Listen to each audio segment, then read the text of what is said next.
So mga par, ayan, nandito tayo ngayon sa may Garay. Ganda dito mga par.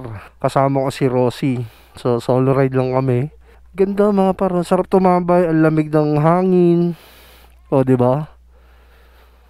Napakaganda ng kalikasan. Pero may mga part na nakakalbo. Ayun o. Doon. So yan mga par, ganda rito.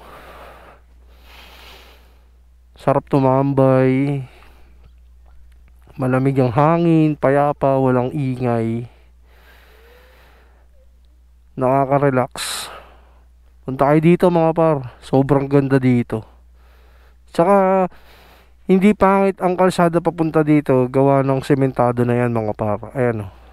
Diba? Sementado na. Tapos ang sementado hanggang dyan na lang. Doon, hindi ko pa alam kung saan papunta yan. Pero susubukan kong puntahan yan.